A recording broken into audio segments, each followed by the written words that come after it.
1.3 million turning into 2 million in a flash made Elaine overjoyed. She couldn't believe it. She immediately turned to Harley, her face full of surprise, and asked, "This 2 million, it's really for me?" Harley nodded quickly. "Of course, it's all yours." "Oh, this is amazing." Elaine was thrilled. Seeing Elaine get $2 million back, $700,000 more than her initial investment, the other seniors went wild with excitement. They figured if she got all her money back with a profit, they should too. So a few of them stepped forward and asked, "Mr. Fitzpatrick, what about our money?" Mr. Fitzpatrick quickly looked over at Orville. Orville hated the idea of giving back money he'd already pocketed, but he had offended Charlie's family. His life could be on the line. He couldn't afford to be cheap now. He blurted out, "Give it all back." Out of respect for Mr. Charlie, everyone gets their money back, with all the profits. The crowd erupted in cheers, but then Charlie's voice cut through the noise, cold and sharp. "Mr. Orville, these people have nothing to do with me. What do you mean you're doing this out of respect for me? Are you trying to guilt-trip me into this?" Orville was taken aback. "Mr. Charlie, what do you mean? I'm a little confused. I don't understand." Charlie said, "Their money has nothing to do with me. If you want to give it back, give it back. If you don't, then don't. But if you dare say you're doing it for me, don't be surprised when I turn on you." These seniors had been mocking him with Elaine just a few minutes ago. Why should he help them get their money back now? In fact, not only was he not going to help them, he was going to make it clear to Orville that refunding their money would be a big mistake. It would offend him. Orville got the message loud and clear. "Mr. Charlie, don't worry. I understand." Then he turned to Harley and ordered, "Only refund Mr. Charlie's mother-in-law's money. No one else gets a dime." "What?" The seniors who had just been celebrating went ballistic.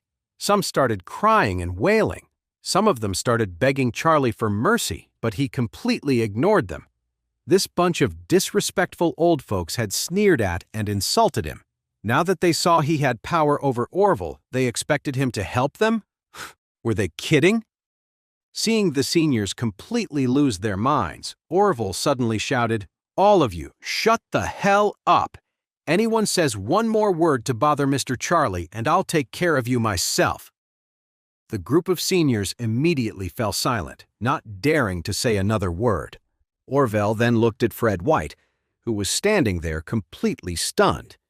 He asked carefully, "Mr. Charlie, this guy here, is he a friend of yours?" Charlie glanced at Fred. Fred immediately started begging, "Charlie, please, help me. Tell Mr. Hudson we're good friends, please." Charlie snorted coldly and said to Orville, "I don't know this person. You just continue to fulfill your promise. Let him go when you're done with him." Orville understood immediately. He ordered his men, "Damn it, give him some more." "This punk, just looking at him pisses me off." Fred wailed in terror, "Charlie! I was a fool. I was so stupid. I beg you to help me, please. I'm begging you." Charlie looked at him and said coldly, "We're not related. We're not friends. I don't owe you anything. But you mocked me over and over again, and now you're asking me to save you? Get real. Stop dreaming." Fred completely fell apart, crying, "Charlie, I really know I was wrong. Please, just help me." Seeing the dark look on Charlie's face, Orville immediately yelled at his men, "Damn it, what are you guys waiting for? Why aren't you doing anything? Are you looking for trouble?" Several of his men snapped to attention. They grabbed Fred by his neck and hair, and the sound of slapping echoed through the room. Fred's mouth was soon full of blood and a few broken teeth, but the beating didn't stop. Every slap was incredibly hard. Orville turned to Charlie with a smile. "Mr. Charlie, are you satisfied with this?" Charlie nodded. "Okay, that's enough. I have to go." Orville quickly handed his business card to Charlie respectfully and said, "Mr. Charlie, this is my contact information. If you need anything in the future, just let me know. I'll be there on call." Charlie grunted, taking the card and putting it in his pocket. Then he turned to his mother-in-law, Elaine. "Mom, it's getting late. Let's go back." Even though Elaine had been slapped a few times, she had made $700,000 in the end. So she was grinning from ear to ear. She was also beaming with pride, seeing how her son-in-law commanded so much respect. Charlie took the money and helped Elaine leave. The other seniors all gathered around Charlie. One of them said with a hopeful tone, "Oh, Charlie, it was your auntie who messed up earlier. We didn't expect you to be so impressive, so young and promising." "Yeah, Charlie, you're a real talented guy, a cut above the rest. My son-in-law is nothing compared to you," another added. "Do you think you could help us? Just talk to Harvey and ask him to give us our money back. It's all our hard-earned savings." Charlie frowned and said coldly, "Why should I help you? Weren't you all looking down on me just a little while ago? If you want your money back, go ask your own perfect sons-in-law for help." After saying that, he just walked away. Hearing this, everyone was filled with regret. They could only blame themselves. The chance to get their hard-earned money back was completely gone. Thinking of this, some of them slapped themselves hard across the face. One man collapsed to the ground in despair, wailing, "That was my nest egg! My life savings, it's all gone!" But there was nothing they could do. They could only blame their big mouths and the fact that they didn't have a son-in-law like Charlie. On the way home, Elaine turned to Charlie with a huge, fawning smile. "Charlie, how on earth do you know Orville Hudson? Why was he so polite to you?" Charlie just laughed it off. "Me? How would I know a guy like that? I just made a call to a buddy from school, and he was the one with the connections to get Harley to refund the money." When Elaine heard this, she looked disappointed. She was hoping Charlie had some secret power she didn't know about, but it turned out he just had to ask someone else for help. A lot of the excitement she felt vanished in an instant. But still, she got her money back and even made an extra $700,000, which made her feel a little better about Charlie.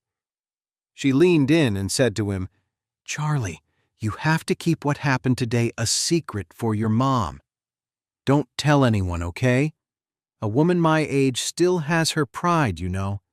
Charlie smiled, a little helpless, but he had no choice but to agree. "I know, Mom." After dealing with his mother-in-law's drama, she took the cash and happily went to the bank to make a deposit. Charlie went straight home. When he walked in, he saw his wife Claire's shoes by the door and knew she was back, so he headed to the bedroom. As soon as he entered, he saw Claire hanging up the phone, a look of surprised excitement on her face. He asked curiously, "Hey, who was that?" Claire said excitedly, "It was my good friend Elsa Gardner. Do you remember her?" "I remember," Charlie nodded. "We went to college together in Aurous Hill. She's from that big family in Eastcliff, right?" "Yes," Claire said. "Elsa's family is a big deal in Eastcliff." Charlie smiled and asked, "So what's up? Is she coming to Aurous Hill to visit?" Claire shook her head. "Not just to visit. She's moving here for a job," Charlie asked with suspicion. "She's from a family like that. Why would she leave their business to come work all the way out here in Aurous Hill?" "I don't really know," Claire admitted. "She said she's going to work at the Emgrand Group. As for why she'd come so far to work there, I have no idea." Charlie nodded, but a thought crossed his mind. The Gardner family might not be on the same level as the Wade family, but they still have plenty of influence in Eastcliff.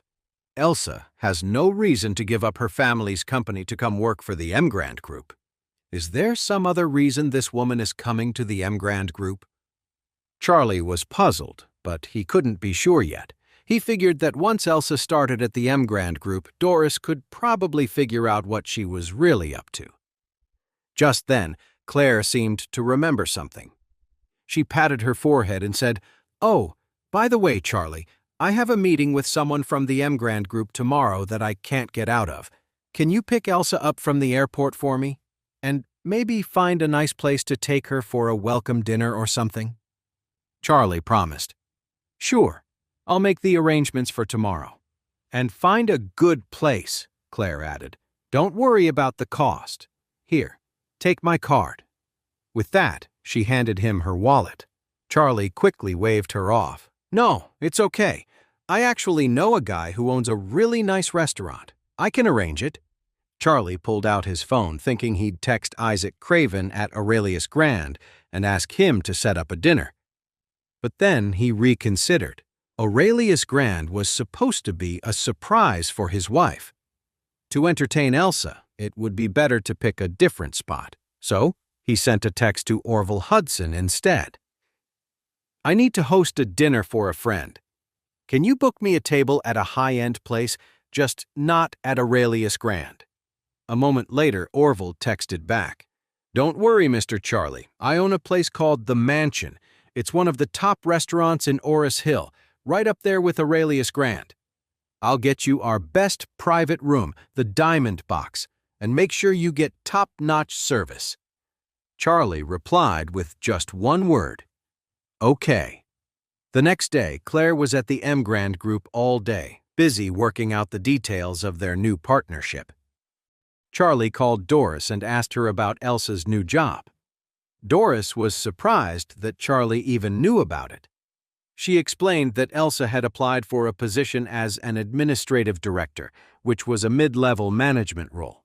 Her resume looked great, so the company decided to hire her. In fact, she'd already been officially appointed a few days ago. To know more, listen to the audio series Heir in Hiding, only on the Pocket FM app.